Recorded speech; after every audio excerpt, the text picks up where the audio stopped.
Iran के जासूसों ने Israel की खुफिया एजेंसी मोसाद की नाक के नीचे से इजराइल की अहम परमाणु जानकारी गायब कर दी है।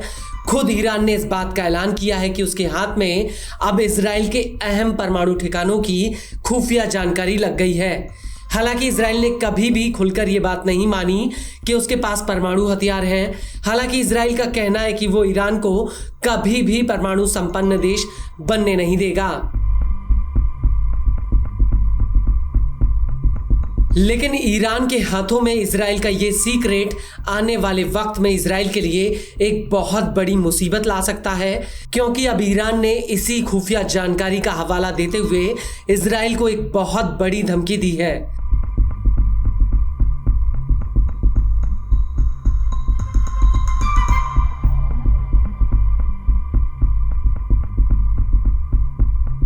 वो ये है कि ईरान का कहना है कि अगर इजराइल ने उसके परमाणु ठिकानों पर हमले की हिमाकत की तो वो तुरंत इजराइल के खुफिया परमाणु ठिकानों पर हमला कर देगा।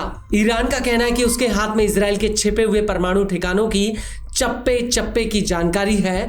ईरान की सुप्रीम नेशनल काउंसिल ने इसका ऐलान किया है। इसको लेकर काउंसिल का कहना है कि इस खुफिया डेटा में इजराइल के उन छिपे हुए परमाणु ठिकानों की सटीक जानकारी है जिन्हें इजराइल द्वारा संचालित किया जा रहा था।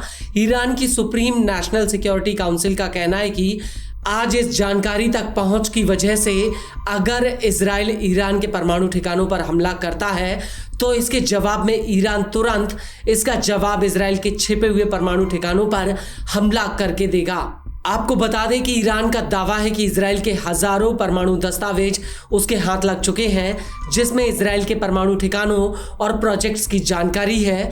ईरान का कहना है कि ये दस्तावेज एक सुरक्षित जगह पर पहुंच चुके हैं, जो आने वाले वक्त में सुरक्षित रूप से ईरान पहुंचेंगे।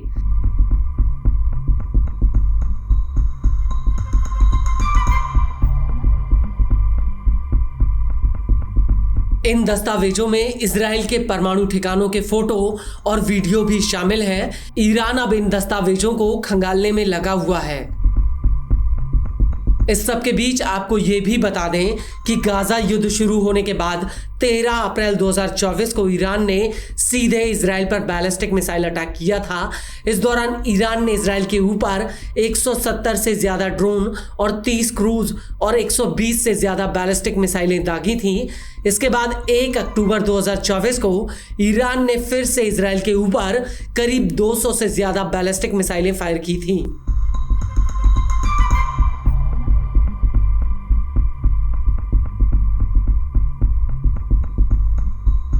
और अगर अब इजराइल और ईरान के बीच सीधी जंग होती है तो इसका नतीजा बेहद ही विनाशकारी होगा।